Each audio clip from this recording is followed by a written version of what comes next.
Welcome to From the Pages of Power Slam, December 1995, the issue that drops you straight into a wrestling world swirling with chaos, controversy, belt swaps, flamethrowers, hostile crowds, and more attitude per square inch than a backstage meeting between Sid, Sean, and Cactus Jack. So smash like, hit subscribe, ring that bell so hard it rings like the gong at WrestleMania 2. And in the next 60 seconds, here is your lightning round rundown of the insanity exploding inside this month's magazine. Championship chaos as the Intercontinental title hot potatoes in Winnipeg, with Shawn Michaels, Dean Douglas, and Razor Ramon trading the gold in a night that made everyone ask, I don't know. Then it's ultimate payback as Rob Butcher breaks down the Tokyo Dome war between NJPW and UWFI. Hogan toppled as we witness Hulk Hogan getting dethroned under bizarre circumstances that only 1995 wrestling could produce. Tag team trauma as Christina Neal examines the WWF's tag division stuck somewhere between dead and decomposing. Marty Jannetty gets the monthly request spot glow up from 10 readers across England and Scotland. ECW catches literal fire as October 28th turns into a blaze of tape-wrapped tables and chaos. Shawn Michaels fights back after his concussion and Syracuse incident as Rachel McFadden charts his comeback. Big Van Vader, Steve Austin, and Worldwide News hit from the top. Robinson praises ECW's accidental miracle, Mikey Whipwreck.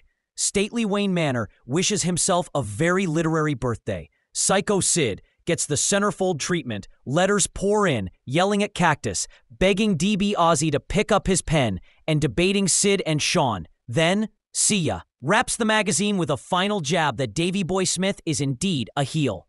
And now the real fun begins as we explode into the full tour through the pages.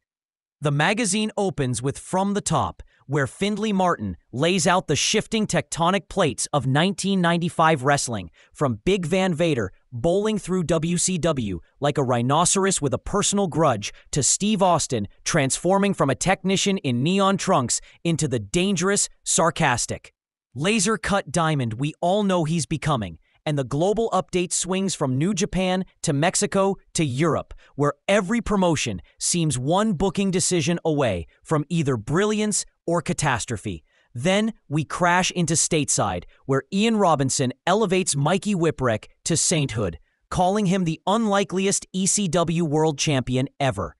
An underdog whose pasty frame, wide-eyed terror, and sudden bursts of bravery made him the heart of the hardcore audience. And Robinson digs into Al Snow as well, a man who would soon find his destiny in a mannequin head, but here is a gritty sleeper talent bubbling under the radar. Then it's Q&A with Finn Martin answering questions with the kind of sharp, honest tone only 90s wrestling journalism could get away with. Discussing politics, backstage tension, who deserves a push, who's stalling out, and who's about to explode into superstardom. Followed by stately Wayne Manor's Matt Musings, where the self-proclaimed literary genius and all-around lovely person gives us his annual birthday wish list, a mix of sarcasm, sincerity, and absurdity, lamenting the state of certain divisions, praising overlooked gems, and wishing for better booking across the globe. Then we hit the centerfold featuring Psycho Sid, massive, imposing, defined by veins that look like electrical cables and an expression that screams, I am the master and ruler of the world. Captured in glossy, brutal brothers photography that practically sweats intensity onto the page. Then we slam into the first major feature, Championship Chaos. A deep dive into the mess that was In Your House 4 on October 22nd in Winnipeg, where Shawn Michaels forfeits the Intercontinental title due to lingering injuries from the infamous Syracuse attack. Dean Douglas inherits the belt only to lose it minutes later to Razor Ramon in a match that makes the entire booking committee look like they spun a wheel backstage and shrugged.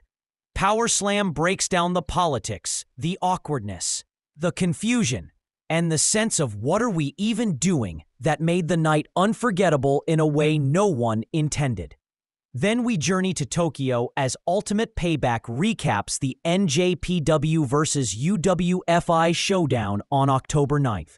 A historic hybrid spectacle where shoot style collided with strong style, where the crowd buzzed with tension as the boundary between predetermined drama and legitimate fighting blurred.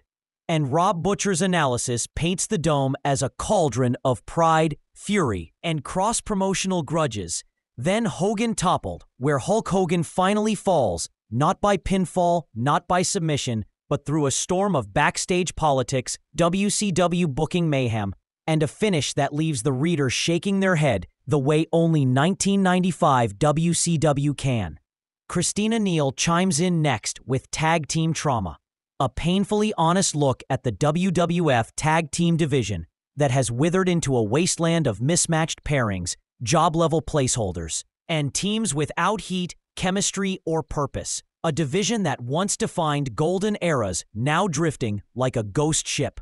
Then we slide into the request spot, where Marty Jannetty gets showered in fan nominations from Fiona in Reading to Kirsty in St. Albans, celebrating his agility, charisma, speed, and the eternal shadow of the Rocker's legacy. A moment of pure 90s nostalgia. Then, Fire, the ECW arena on October 28th, where things go absolutely, stupidly, gloriously off the rails as chairs, tables, flesh, and flames turn the ring into a hazard zone. Power Slam captures the mayhem with a mixture of awe and disbelief as ECW proves again that safety regulations were merely polite suggestions. Then, Fighting Back, Rachel McFadden's emotional, sympathetic, sharp exploration of Shawn Michaels' struggle to return after head trauma, fan backlash, and doubt, charting his willpower, insecurity, and the uphill battle to reclaim his place in the WWF spotlight. Letters come next, a fiery bag of reader reactions including Stick Around Cactus, urging Cactus Jack not to bolt for WCW. Get your pen out, Ted, which absolutely demands more writing from DiBiase, and Sid and Shawn, a passionate debate on whether those two human powder kegs should ever be in the same ring together. Finally, Sia signs off with one last punchline, a shout that Davey Boy Smith, "You are a heel," wrapping the issue with the knowing wink of a magazine that understands its readers, its product, and the ridiculous, glorious circus of 1995 wrestling. And that, my friend, is December 1995 Power Slam in all its chaotic beauty.